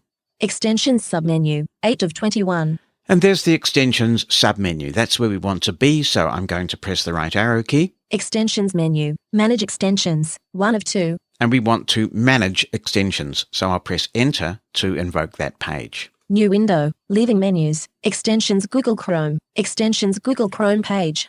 I'm going to navigate by heading. All extensions heading level 2. 1 password manager a capital TTS AccessiByeBye heading level 3. Here's the heading for AccessiByeBye, which is the extension we're interested in right now, so I'm going to press B to navigate to the next button. Details button. Related to AccessiByeBye. One thing that you might want to do is to set up a keyboard shortcut to turn the AccessiByeBye extension on and off. This could be quite useful if you generally want the extension off, but you go to a website with one of these overlays enabled and you think it's actually detrimental. And if you could just press a shortcut key to toggle it off, then that would be very useful. You may need to refresh the page potentially, but that should do it. So let's look at that. Link my extension. Link keyboard shortcuts. Here's keyboard shortcuts at the top of every page, and I'll press Enter. Navigation region. Keyboard shortcuts link. And we'll navigate by heading. 1 password. AccessiByeBye heading level 2. There's the AccessiByeBye extension, and we can configure the keyboard shortcut. Activate the extension. Shortcut. Activate the extension for AccessiByeBye. Read only edit. Edit shortcut. Activate the extension for AccessiByeBye button. There's no default keyboard shortcut, so that read-only field that displays the keyboard shortcut is blank right now. Read edit shortcut. Activate the extension for AccessiByeBye button. I'll press the spacebar. Main region. Shortcut. Activate the extension for AccessiByeBye edit. Blank. Placeholder. Type a shortcut. Now I can type a shortcut. I'm going to need to turn Forms mode on in JAWS. Shortcut. Activate the extension for AccessiByeBye edit. Placeholder. Type a shortcut. And I'm going to try and type Control B for bye-bye. Extensions document. Shortcut set. Control plus B. And that's done actually. Forms mode is automatically turned off and we've configured the keyboard shortcut. So let's test this. I'm going to press Control F4 to close this tab. Close. AccessiByeBye memory usage 26. And now I'll press Control B. AccessiByeBye. Link Pneuma Solutions. 1 link. And that has taken us to a page that has one option that is quite useful. So I think it is worth assigning the shortcut. By default, the AccessiByeBye shortcut is on, but if you want to disable it for the current tab, having set up the shortcut, it's an easy way to do this. You can press Control B or whatever you assign, and when you visit this page, there's a single checkbox. Allow overlays in the current tab checkbox not checked. If you check this box, then overlays will be let through on the current tab, and that will be the case until you close this tab. You'll be able to visit multiple websites and the overlays will continue to work. I'm going to go back into the extensions menu though, and we'll explore all the options available. So I'll tap the Alt key and down arrow quickly a few times. New history, download, bookmark, Google, extensions submenu, extensions menu, manage extensions, new window, leaving menus, untitled. I'll navigate by heading. All extensions, 1 password, a capital TT, AccessiByeBye heading level 3. Press the button. Details button. Main region. AccessiByeBye details page back button clicked. And we got sidetracked there by the important hotkey configuration screen, but this time I'm going to navigate by heading. AccessiByeBye heading level 1. And now down arrow. On. It's on. On. Extension enabled toggle button pressed. If you want to disable AccessiByeBye, here is the place to do it. And you may want to leave it disabled until you find a problem with one of these overlays. Then you can come in here and enable it. It's a pretty straightforward process if that's the way that you want to operate. We can also review heading level 2 description. The description, which we've already looked at on their website. So I'm going to navigate to the next form field. Allow this extension to read and change all your data on websites you visit. Combo box collapsed on all sites. Pin to toolbar toggle button pressed. That's one that you also may want to enable, pin to toolbar. I now have that pressed, and that means that I can, from the toolbar, get to the same page that I can also get to by pressing my hotkey. So there's no difference. You might want to have both set up like I have, a hotkey to get to the page and have it on the toolbar, or you may like to choose one or the other. I think for many people, once you've got that hotkey set up, that's super convenient. So it's a matter of personal preference. There's one final thing I want to show you in the main page for the AccessiByeBye extension, because this is new at the time of recording and quite powerful. For this, I'm going to bring up the list of links. Links list dialog, links list view, extension options, 6 of 8. And actually we're right there. Extension options is what we want. So I'm going to activate this link. AccessiByeBye dialog, AccessiByeBye heading level 2. I'm just going to do a continuous read with JAWS and you'll be able to hear the options here. Heading level 2 AccessiByeBye. Close button overlays blocked since install. 0 allow AccessiBye checkbox not checked allow userway checkbox not checked allow audio I checkbox not checked allow equal web checkbox not checked allow true abilities checkbox not checked allow max access check. Box not checked allow user first checkbox not checked allow accessibly checkbox not checked enable anonymous blocking statistics checkbox check we don't collect any personal information. The blocking statistics are used to display the statistics you can see at visited link AccessiByeBye. I personally find those statistics fascinating about the websites that people are going to and the overlays that are being blocked. This is a good feature because some of the accessibility overlay companies are claiming that they have been tarnished by bad practices from others and that actually they are better behaved, they are making a difference. If you find that to be true, then you can opt out one specific overlay company, or multiple if you want, specific overlay companies from this extension and only block those that you consider to be detrimental to your web browsing experience. Now that we have this in place, let's see how it works. I'm going to go to fool.com, the Motley Fool. You may remember we had quite a rigorous discussion about this with Lionel in the interview. So I'll go to the address bar. Selected. Chrome / and I'll type fool.com. Selected. Fool.com. Stock investing and stock market research. The Motley Fool Google Chrome page. Blank. Stock investing and stock market research. The Motley Fool. Now we're on the Motley Fool website without any accessibility overlay being loaded, even though it has one. It has userway on the site. I'll go to the top of the page. Stock investing and stock market research. The Motley Fool. Search for a company. Edit. Search graphic. Link accessibility. Link login. Link help. Link join the Motley Fool. Visited link graphic. The Motley Fool. Navigation region. Link our services. Investing basic stock market. And I've just had a quick perusal of this page and it actually seems reasonably accessible without the overlay. If you have chosen to pin AccessiByeBye to your toolbar, then the way to get to it at this point is to tap the Alt key. At least this applies in Google Chrome. Stock investing and stock market research. And I'll just silence that speech because it's a bit verbose. I'm going to left arrow now. Jonathan button menu. Side panel button menu. Extensions button menu. AccessiByeBye has access to this site button menu. And Chrome confirms that AccessiByeBye has access to this site. But I'm going to escape out of this menu because I've set up a hotkey, which is far easier. I'm just going to press Control-B. AccessiByeBye. Link Pneuma Solutions. One link. AccessiByeBye. Allow overlays in the current tab checkbox not checked over. At the moment, overlays are blocked in this tab. So I'm going to check the box. Allow over AccessiByeBye. Allow overlays in the current tab checkbox checked. Now I'm going to press Escape. Stock investing. And the tab refreshes. And if I go to the top of the screen now. Stock investing and stock market research. The Motley Fool. Skip to main content button. Enable accessibility for visually impaired button. Open the Accessibility menu button. You see quite a different experience because now we're seeing the difference that UserWay is making here. Open the Accessible Navigation menu button. Search for a company.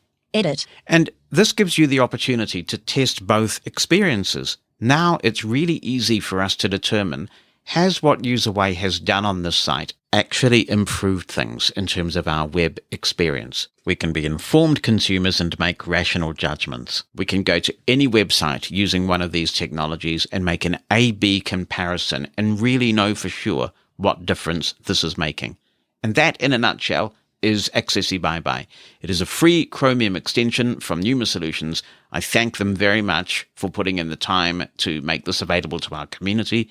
I know that accessibility advocates will be using this or technology like it to make objective comparisons. It's important that we are objective, that we give this technology a fair chance, but equally, if it's doing harm, we need to keep calling it out. If you want to install it, go to AccessiByeBye.org. Hello, John. This is Ray from South Louisiana. I have an 11 Lab subscription which I'm paying for $99 a month. But I'm about to check it because for quite a few months now, the interface for the 11 Labs website, in particular the part where you clone your voices, is becoming less and less accessible. I'm using a 2017 MacBook Pro with Ventura installed. That is the latest operating system that my Mac will accept. I did contact 11 Labs about improving the accessibility, but they seem uninterested. And to be quite frank with you, Jonathan, I must tell you with some considerable irritation, not at you, mind you, you're good, but I must tell you that I am no longer willing to pay what I am paying per month for something which I find I can use less and less and less. The situation is becoming flat ridiculous. I hope you know of some user tips that I haven't thought of, but let me give you an example. When you go to try to change the voice, I have to go into the Voice Labs menu and then choose my voice from there. It used not to be necessary to do this. This slows me down considerably. They've just started a new project window thing, and I cannot really get it ever to work quite properly.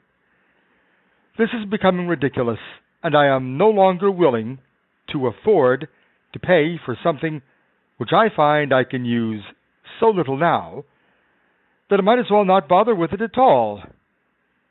That's a shame because it did have so much potential in the beginning. Thank you very much. Disgustedly yours, but not with you, of course, Ray from South Louisiana. Ooh, I'm glad you're not irritated with me, Ray. That is a relief.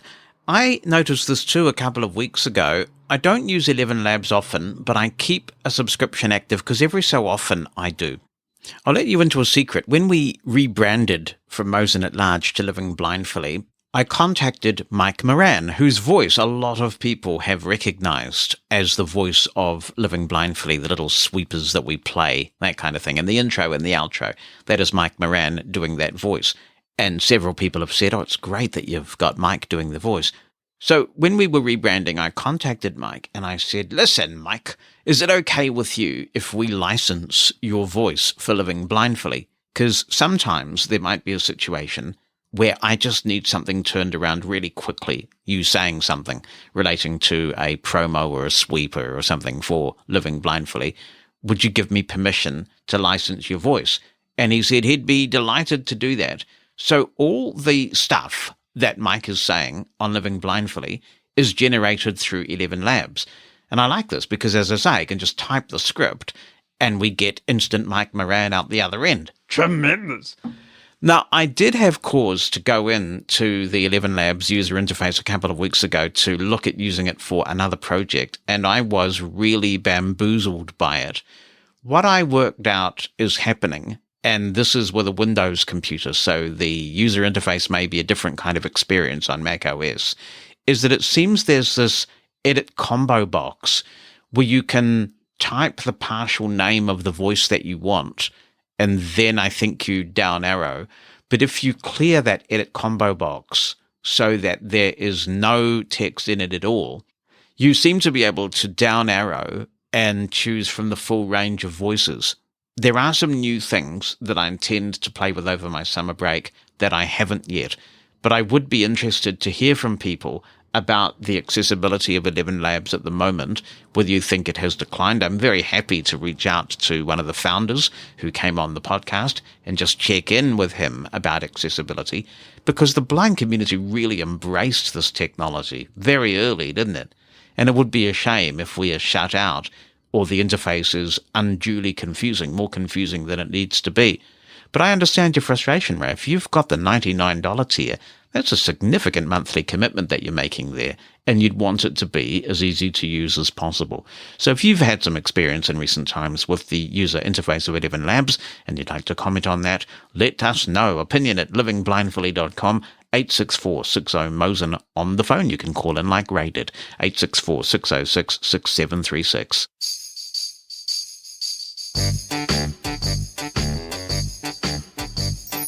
Thingamajigs. It's Jonathan and Bonnie, thingamajigs. It's Jonathan and Bonnie, thingamajigs. It's Jonathan and Bonnie, thingamajigs. It's Jonathan and Bonnie, la la la la la la la la la la la la. It's the Christmas Jonathan and Bonnie theme, and this is probably the last Bonnie Bulletin for 2023, and I can assure you that I have gone to considerable lengths and lengths to make sure that we don't get the clipping that we got last time. Oh my word, we have.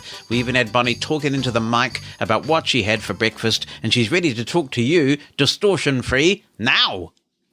Every time I come down here to do these bulletins, I'm reminded what I really want for the holidays this year. Bonnie, what do you really want for the holidays this year? A new chair. Yeah, it's a bit primitive down here.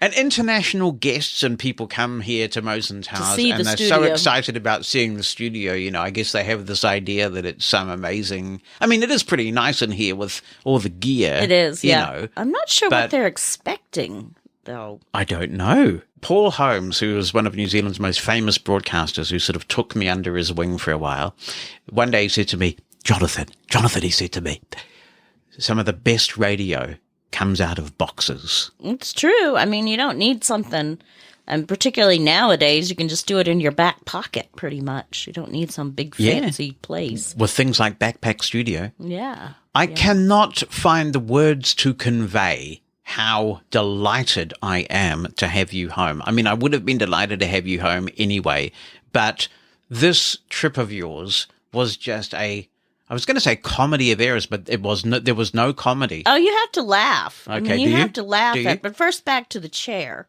I have the chair. What? Okay. I sound like Archie Bunker. Which, speaking of which, really saddened to hear of the passing of Norman Lear this morning. Certainly one of the greats, if not the greatest, in TV. So now, you know, when we are recording this bit of the podcast. Long career, 101, you know, great life. Well, it did so much for television. But anyway, back to the chair. I have a computer chair in my office, which I would happily donate down here if I can get another chair for my office. And I don't need anything fancy schmancy, hundreds of thousands of dollars for a chair. Pleather will do just fine, as long as it's comfortable. So, Bonnie, yes. This podcast is all about empowerment of the blind. Why don't you just go out and buy another chair? Yeah, we could just order it Why online. don't you? I mean, you know. I guess I could go to Noel Lemming or But instead, Hardy you Norman. choose to come down here on the podcast and whinge on without actually doing Well, I anything. just think people need to know about the chair situation. No, they right don't. now, I'm sitting in a lawn chair. That's not even that comfortable. But back to the comedy of errors. Oh, so we are actually going to talk about the trip now. Yes. Oh, right. Yeah. So I got back Saturday, which was 2 days later than I was supposed to get back for a multitude of reasons. One of the biggest one being the Rona that I picked up. Yeah, we need to backtrack a bit, don't we? So we recorded the last Bonnie Bulletin, I think it was on the eve of Thanksgiving, if I'm remembering correctly, and you were feeling a a bit under the weather. Yeah, I was tired, but I Yeah. thought it was just from being in New Jersey and hanging out with my friends and chasing them all over the place, running around, and I just thought I was tired. But no, I wasn't tired. I had Rona. Yes, I called you Rona on number the 2. Thanksgiving morning, I think it was, no, it was the day after Thanksgiving. I called you and I said, you really sound like you've got a full-blown cold now. And you said it's more than a cold. Yep, it's the Rona. Oh, rats. Yep, the rat. Yep. rats. So I was positive, quickly positive. Yep. Which made you a Tennessee pariah. Yeah, that was the worst part. I mean, I really need a do-over of that last week because I didn't have a lot of... It was great to be with family and hanging out with them, but I didn't do a lot of hanging out with them because I was isolating and didn't get to do a lot of the things that I had really looked forward to doing in Tennessee.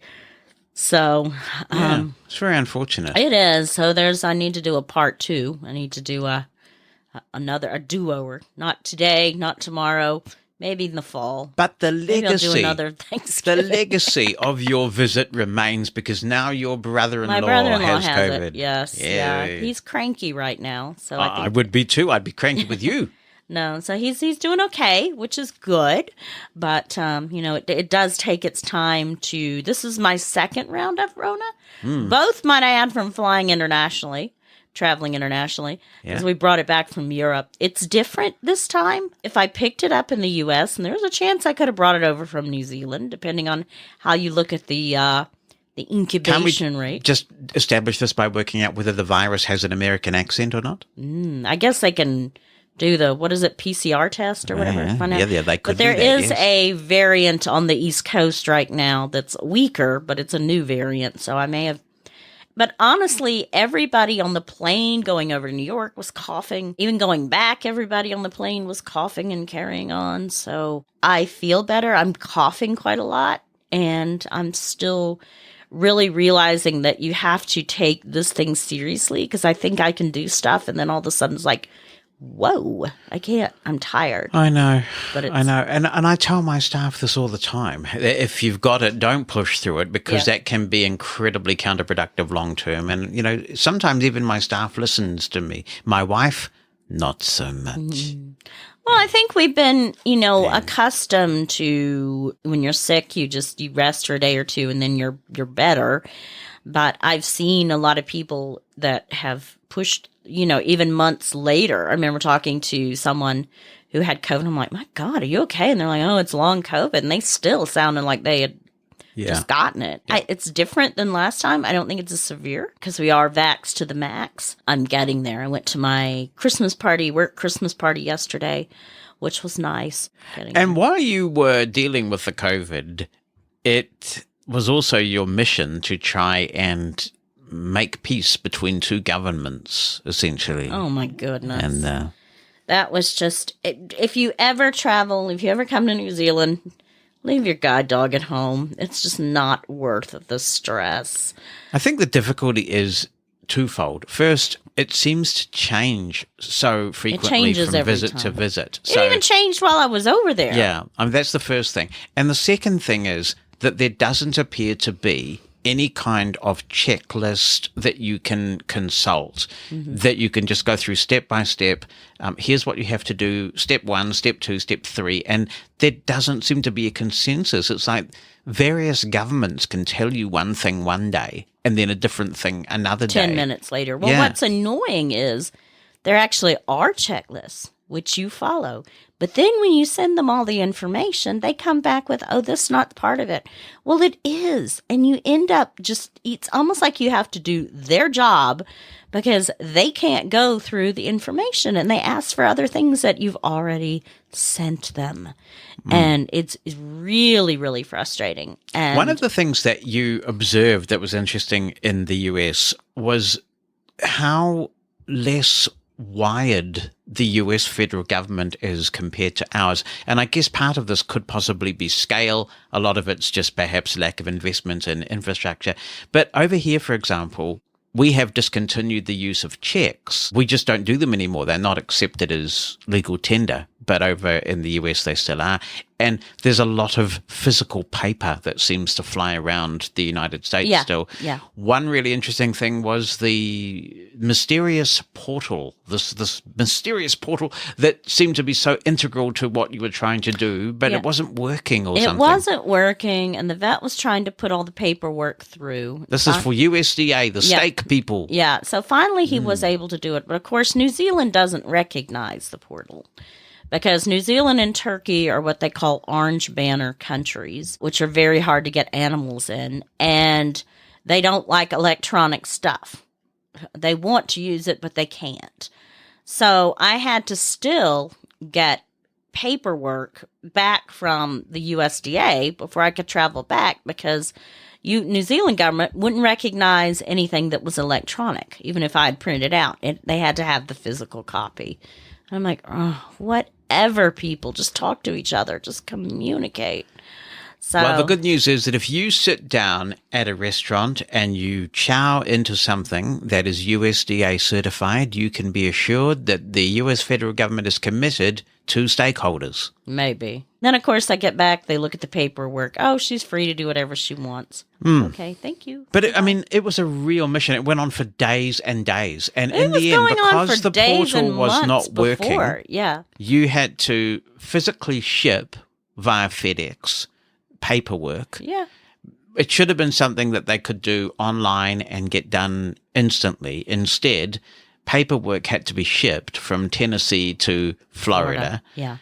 Passive voice had to be used as well. And then they had the Thanksgiving holiday in the middle. And then when you call, it was just this long day after day, very stressful situation. Well, what else happens is they don't understand, and New Zealand doesn't particularly understand it either, short stays. If I had been moving from the U.S. to New Zealand like I did with Lizzie, or been the same in 2019 when I brought Eclipse over here, there was a lot of steps to go through. It was a 6-month process, and that's correct. I was on a short stay. I was there 2 weeks, which in my mind, I should have the right to travel with my dog if that's what I choose to do. Absolutely. I It's your mean, there were mobility times tool of I choice. really felt like that my human rights were being violated. And my sister, who was taking care of a lot of this, was horrified by it. She goes, these people are like North Korea, with all this paperwork. Which people? New Zealand government. Oh, right. But because they don't get that this is a short stay. Because the USDA is like, oh, no, we're so scared of New Zealand. They're so strict. They're so horrible. And I'm like, guys, it's a short stay. She has all these tests. I've just sent it to you 20 times. Why you can't read it, I'm not sure. That's your problem. But, she has the test to get back into New Zealand.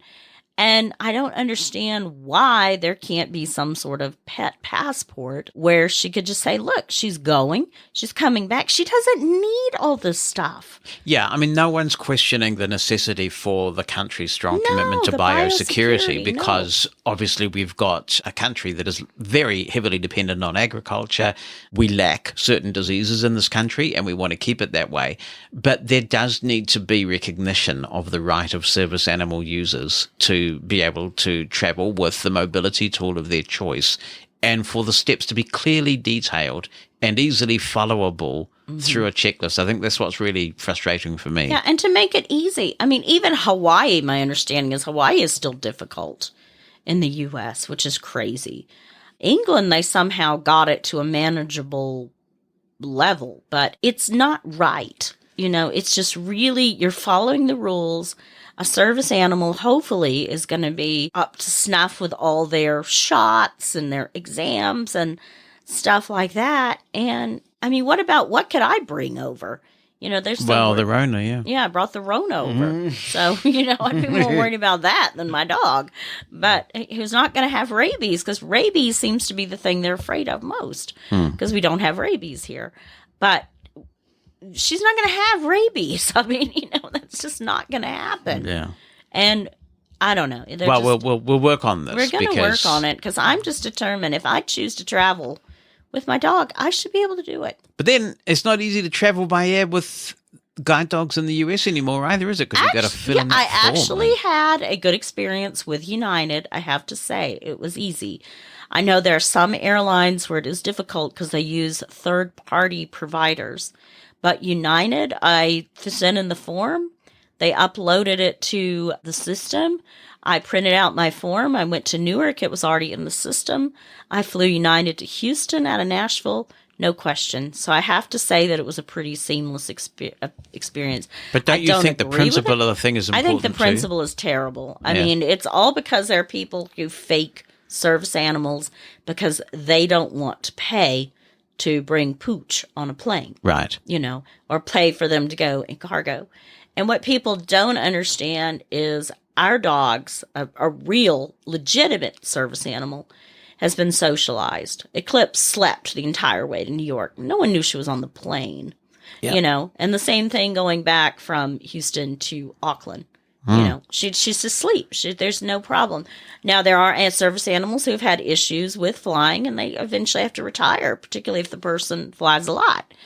But when you have an animal who's not used to it, it can be very stressful. You're in an airport with tons of people. Partly because of your COVID and also because you were just not permitted to bring Eclipse into the country at the appointed time of your flight home because of the ongoing argy-bargy with the mysterious United States government agricultural portal. Mm-hmm.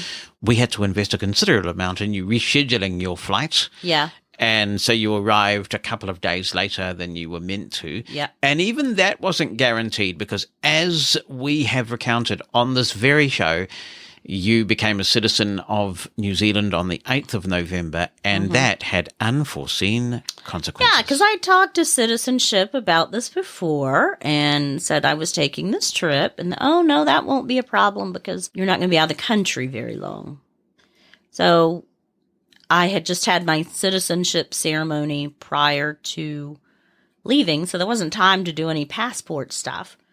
And we did have a go. This was a curious thing, and it might be a source of discussion perhaps for Living Blindfully, because it can be quite difficult for blind people to get acceptable passport photos. Our passport process is pretty accessible, with the exception of where you have to verify your address, and that was a little bit not accessible, but most of it was accessible.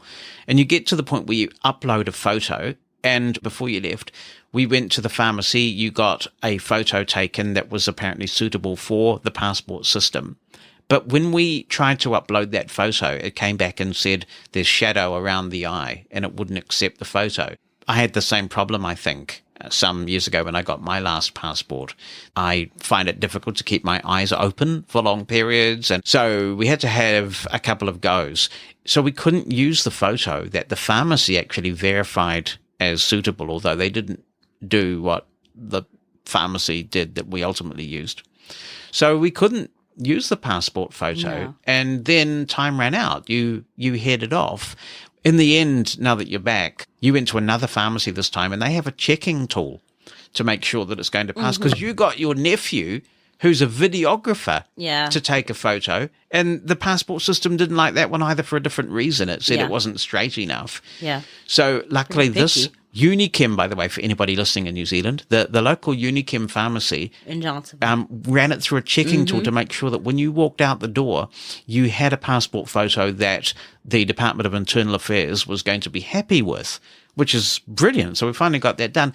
But you did not have the passport when you got to the gate, and they said that my visa had been denied. That, like, do you have an entrance visa? I'm like, I don't need an entrance visa. I'm a citizen. They said, well, your passport's been declined, so we'll have to talk to immigration. How they got through immigration so quickly, I don't know, because usually it's they've got the magic number, obviously. They must, because, I mean, it was instantaneous.